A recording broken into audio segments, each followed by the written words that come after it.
Welcome to Run It Back. Lou, Will, Chandler P. I'm Michelle. And we got a great show today. Got a lot of basketball to talk about. We had some fun basketball last night. We got some basketball tonight. It's ongoing and forever. But we're going to start with the T-Wolves. Congratulations, Minnesota. They are moving on. The gentleman's sweep is complete. 121 to 110. By the way, first time that the T-Wolves have made it back-to-back Western Conference Finals. Ain't bad. Anthony Edwards with 22, 12, and 7. Julius with 29, 8, and 5. Conley threw in 16. Kuminga, gotta love it, off the bench with 26. They have now beaten the Lakers and the Warriors in these playoffs. And a month ago, maybe even more, I'm not sure what we thought was going to happen, but probably not beating both of those teams. Let's talk about this. Are we believers now, Chandler, in this Minnesota squad? Yeah, I mean, how can you not be? This team it's so complete. They're tough. They defend.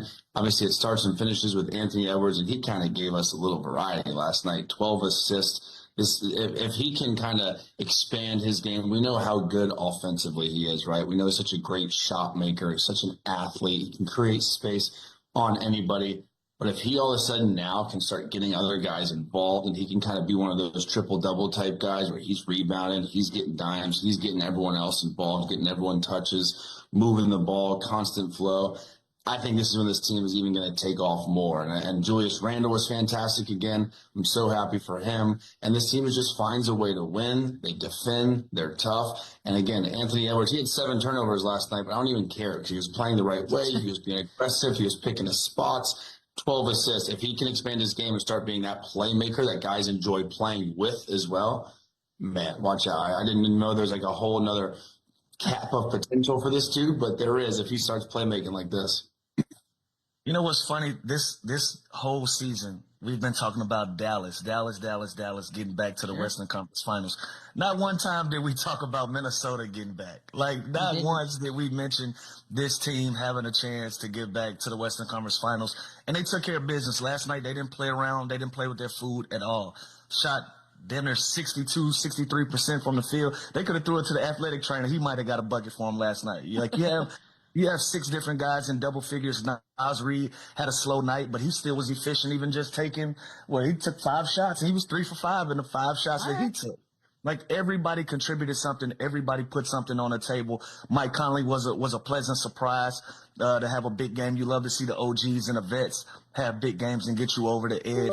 But this team is dangerous. Man, they're peaking at the right time. They're playing good basketball. They're confident. Everybody is throwing something in the pot. They're going to be a tough out for OKC or Denver. I still like OKC if they come out of that side. But still, all in all, they've done everything they can to earn an opportunity to be where they are. And they're going to be a tough out for any one of those 2 teams. Like, I know you can't plan it. Obviously, it's part of the greatness of sport. But this whole getting hot at the right time is a beautiful, beautiful thing. And we're watching it happen, not just here, but we're watching on the other side in the East as well. Just for Anthony Edwards' purposes, I want to make sure we get this out there. With the 12 assists last night, P.S., they're 8-0 when he's got 4 or more of those bad boys. And 12 is now tied for the most he's had in any game ever. Playoffs, regular, what have you. T-Wolves Thunder. I'm not counting out the Nuggets yet.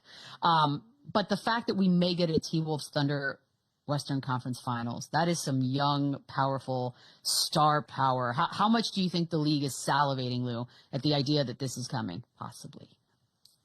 They should be happy either way it go, right? Like, one way or another, you got your up and coming face of the league, even though he's fighting that title, but it is what it is. It is what it is. You got your up and coming face of the league. You got your other face of the league on the other side, your MVP that's going to be announced in a few days or so, and then you got your 3-time MVP. No matter what, you can't go wrong in a Western Conference as far as the fans go and matchups go.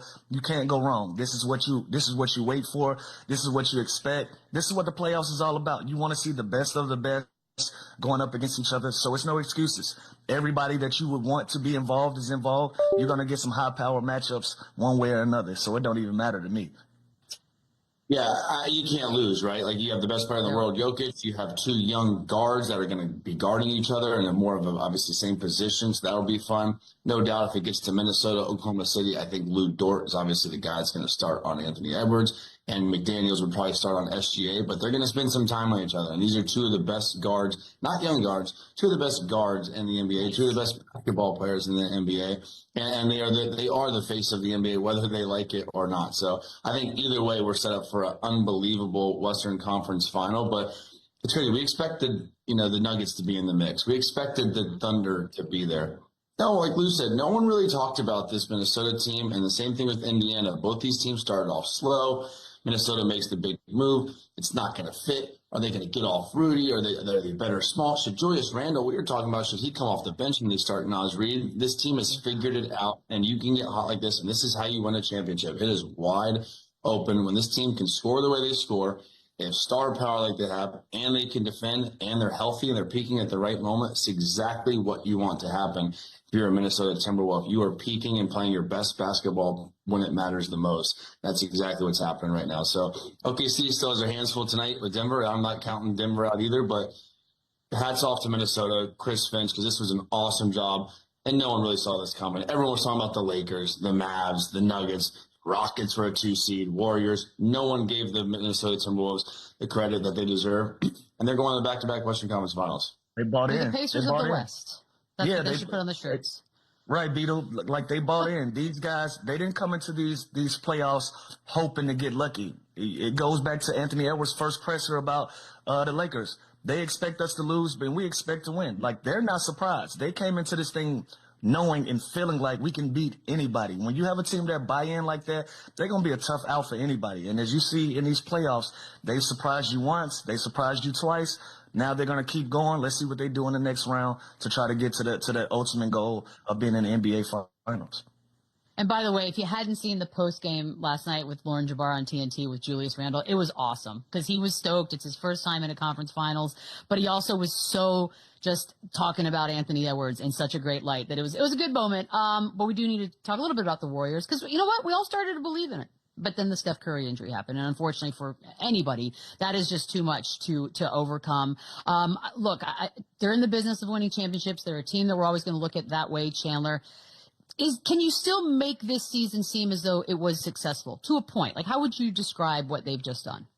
Yeah, I think it was a huge success. You go and get a Jimmy Butler at the trade deadline. You have an unfortunate injury with Steph Curry where this series kind of shifted immediately when that happened. You kind of knew that they were doomed when that happened, but listen, they got better at the deadline. They extend Jimmy Butler for 2 years. They have assets to continue to get better. They do have a huge decision to make here on Jonathan Kuminga because he was one of the assets they wanted to hold on to, but then they didn't play him. And so, not that they devalued him, I think he's kind of brought that back up and kind of answered all those questions, whether he can play or he can be that guy that a team's going to go and throw a huge contract at in restricted free agency this summer. But they definitely are there. They have the pieces. They have Steph Curry coming back, who just came off a great year. His hamstring, he's going to have a full off season. It's not like he's going to have to require surgery. It's not like he's going to miss that much time. Obviously, they're getting a year older, him, Draymond, Jimmy, but you tweak a few things. You go and sign and trade at Kuminga and bring on something more because I can't imagine they bring Kuminga back. It wouldn't make sense. They barely played him. When it mattered. But he was so good in the playoffs when they did play him. I guess that was to try out for everyone else. I think that was a great audition for somebody else. Good audition. And that's because Steph Curry was out. Clearly, like at the end of the season, those games that mattered, they didn't play him. He has no business going back there, but he's valuable, and they can do a sign and trade and better that roster and come back with championship hopes next season. Yep, that's what I'm saying. I think that was a great audition for another team that showed that he can be exactly who you think he is. He's a very talented player, a young guy. You'll put a package together for him and give him an opportunity to go somewhere where he's going to thrive, and he can be one of the options of somebody where a team can rely on you, not when just a guy goes out and get injured. So obviously there's something going on there that the style of play just doesn't mix and it doesn't match with what Golden State is trying to build. And so he'll be fine regardless. You know, as far as the Golden State Warriors go, I expect them to be active in the market this summertime. You know, Jonathan Kuminga, I think, is going to be number one on that list of things that they got to get situated. Obviously, they're going to try to put more pieces around aging Jimmy and aging Steph Curry. But other than that, they're always going to try to compete for championships. But I think this is a successful season. These guys were dead before Jimmy Butler came along. they were dead in the water. They were trying to figure out where to next. He stabilized this team. They went 18-2 with him in a regular season. They were able to get a deep run in the playoffs until they got bit by the injury bug. So this is a team that feels like they can still compete at a high level, still compete with some of these young guns in the league and how some of these teams are building. But they do know they got a lot of areas that they need to address, and I'm sure they'll do it in this summer. So yeah, and when you talk about Jonathan Kuminga too, it's clearly Steve Kerr isn't like a fan, right? And I understand from a basketball standpoint. The Warriors is a product. It's an offensive system where it's high IQ, it's movement, it's next pass, it's constant flow and motion. It's not necessarily Jonathan Kuminga's game, which is okay. Like, he's going to go to a Brooklyn, he's going to go to one of these other teams where he can kind of expand his game, play through him, not have to play in this movement kind of structured Steve Kerr offense. I get that. It's not necessarily a fit.